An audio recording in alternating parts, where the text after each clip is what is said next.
আমি আমার ভিডিওর ক্যাপশনটা বেশ কিছু ফেসবুক স্ট্যাটাস থেকে নিয়েছি। এমনকি অনেকের বক্তব্য শুনছিলাম, অনেক স্ট্যাটাসও দেখছিলাম। আসলে কি ঘটনা সত্য? এনসিপি কি ভয় পাচ্ছে? এনসিপি কি আবারও মানুষের সিম্পেথি নেওয়ার জন্য নতুন পরিকল্পনা করছে? যদি তাই হয় তাহলে ডক্টর ইউনূসের পদত্যাগের এই যে ঘটনা, যেটা নাহিদের মুখ দিয়ে আমরা শুনলাম, সরকারের কোন উইংস থেকে আমরা শুনলাম না। গতকালকেও খালিদ মহিউদ্দিনের প্রোগ্রামে প্রেস সচিব শফিক সাহেব যতটা কনফিডেন্স নিয়ে সরকারের অবস্থান প্রকাশ করলেন, একদিন পরে ডক্টর ইউনূসের সাথে বৈঠক করে এসে যেই পদত্যাগের বক্তব্যটা সামনে আসলো, পুরোটাই কি সাজানো নাটক? এনসিপি আবারও পাবলিকের সিম্পেথি পাওয়ার জন্য এই কাজ করছেন, নাকি ডক্টর ইউনূস এই পরিকল্পনায় জড়িত? যখন ডক্টর ইউনূসকে নিয়ে এই ধরনের কথা বলছে, ভাই মার্কেটের নানান আলোচনা সমালোচনা, আসল কাহিনী তাহলে কি এইটাই? কোনটা?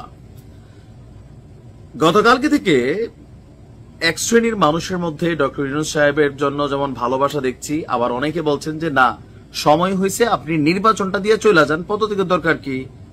নির্বাচন আপনি দিতে পারেন, আপনাতে এখতিয়ার আছে, না তো আবার সেই ইন্টারিমের জায়গায় অন্তর্বর্তী সরকার আসবে, আবার ঘটনার দরকার কি? কেউ কেউ মনে করছে যে এনসিপি এই মুহূর্তে জনসমর্থন হারিয়ে ফেলছে যখন থেকে জামাত শিবির তাদেরকে ছাইরা দিছে। ইসিতে যে প্রোগ্রামটা গতকালকেও দুইটা প্রোগ্রাম তারা করলো, কিন্তু মানুষের উপস্থিতি 1 থেকে 150। আর এতেই টেনশনে পড়ছে এই দলের নেতাকর্মীরা। বিএনপির সাথে টানা বাদানুবাদ এবং কি যত বড় মুখ নয় তত বড় কথা টাইপের বিভিন্ন অ্যাক্টিভিটিসে, এবং জামাতকে গোলাম আজম রাজাকার ইস্যু, জাতীয় সঙ্গীত ইস্যুতে যেভাবে দূরে ঠেলা দিছে তারা, সকল কিছু মিলাইয়া এরা মাঠে এখন এনসিপির জনগণ খুঁজে পাচ্ছে না। এই যে ভাসমান জনগণ দেখতো, এগুলো কিন্তু রাজনৈতিক জনগণ।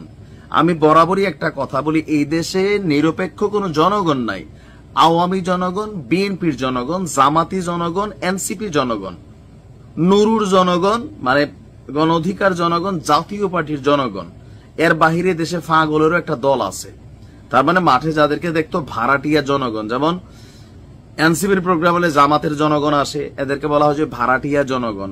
আবার জামাতও তাদের স্বার্থে এদেরকে পাঠায় মার্কেটে। এনসিপি পাওয়ারে আছে, বিভিন্ন জায়গায় তারাও সুযোগ সুবিধা পাচ্ছে মনে করছে। আবার একসময় বিএনপিও পাঠাইছে জুলাই আগস্টের বিভিন্ন সময়। তো যার কারণে তারা মনে করতো যে তারা ছাড়া মানে তাদেরকে সারা বাংলাদেশের জনগণ চায়, কিন্তু রাজনীতির মাঠটা তো পিচ্ছিল। এখন যখন তারা দেখছে যে তারা সর্বসম্মতভাবে প্রত্যেকটি পলিটিক্যাল দলকে আউলাই ফেলছে, বিগড়াই ফেলছে, দেন তারা এই পরিকল্পনা করছে যে আমরা বলবো ডক্টর ইউনূস সাহেব পদত্যাগের চিন্তা করছেন। কিন্তু ভাই ডক্টর ইউনূসের পদত্যাগের মতন কি ঘটলো? যদি ঘটা থেকে এর জন্য এনসিপি দায়ী। এনসিপি কেন দায়ী? এত এত আন্দোলন, এত এত চাওয়া, সরকারের উপরে এত প্রেসার ক্রিয়েট করা, এর বাহিরে অন্যরা এসে কি করে নিয়ে গেছে? শুধু জবির ছাত্ররা, এটা একটা সাধারণ আবাসন, এটা একটা ঠুনকু জিনিস যেটার জন্য তারা আন্দোলন করছে। মেয়র ইশরাক তার বৈধ পাওনা সে বুঝা নিয়ে গেছে, এটা এনে তো ঘোলাইছে কেন? আবার এনসিপি এটার মধ্যে পলিটিক্যালি কেন ইনভলভ হলো? বিষয়টা তো আদালত টু মেয়র ইশরাক ছিল, সরকারের সাথে কানেক্টেড, কিন্তু সবাই মিলে লেজে গোবর অবস্থা পাকাই ফেলছিল।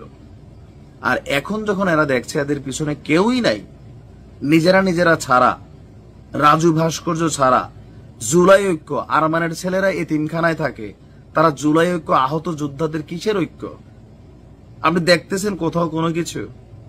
যখন সব মাঠ খোলাই ফেলছে, দেন একটা পরিকল্পনা, একটা সাজানো নাটক জনগণের সিম্পেথি নেওয়ার জন্য। আর ডক্টর ইউনূসের সার্টিফিকেটটা এরা বিক্রি করছে। অনেকে বলছেন যে ডক্টর ইউনূসকে বরাবরই এরা বিক্রি করছে। আর এই জিনিসটা অনেকেই বলেন যে আপনারা মানে আপনি, বিএনপির একটা বক্তব্য কিন্তু খুবই কমন, যে আপনি নিজের যে ইজ্জত সম্মান ইন্টারন্যাশনাল লেভেলে কামাইছেন, এদের জন্য আপনি হারাই ফেলবেন, কারণ এরা বিতর্কিত হয়ে গেছে। আর আপনি বিতর্কিত ক্যারেক্টারগুলোকে সেভ করতে গেলে আপনি নিজেও বিতর্কিত হয়ে যাবেন। যেমন হান্নান মাসুদ হয়েছে মব ভায়োলেন্সকারীদেরকে জামিন দেওয়াইয়া। আবার নাও হইতে পারে, কিন্তু গতকালকে নাহিদ বলার আগে এই দেশের মানুষ ভাবেই নাই যে ডক্টর ইউনূস পদত্যাগ করবে। ভালো খুশমেজাজ আছে, বিদেশি ডেলিগেটরা আসতেছে, নানান ঘটনা ঘটতেছে, বাট দিন শেষে নানান উত্তাল জল্পনা কল্পনা। আমি ভিডিওটা যখন রেকর্ড করছি তখন দিন কিন্তু শেষ। সন্ধ্যা ঘনাগন, তাই না? ভিডিওটা যখন দেখছেন তো মনে হচ্ছে যেটা কি সাধারণ নাটক ছিল? ডক্টর ইউনূস তো নিজেই বলতে পারতেন, তিনি তো কত ধরনের কথা বলেন দেশি বিদেশি ইন্টারন্যাশনাল গণমাধ্যমে। 3 দিন আগেও তিনি ব্রিফ করলেন যে তিনি জুনের আগে নির্বাচন, এখানে একটা ইস্যু হইতেও পারে। রাজনীতিতে ভাই কত কিছু যে দেশের মানুষেরা দেখায়, জনগণরা সবসময় ভোদাই বানানো হয়, আমরা ভোদাই অরিজিনালি। ভালো থাকুন।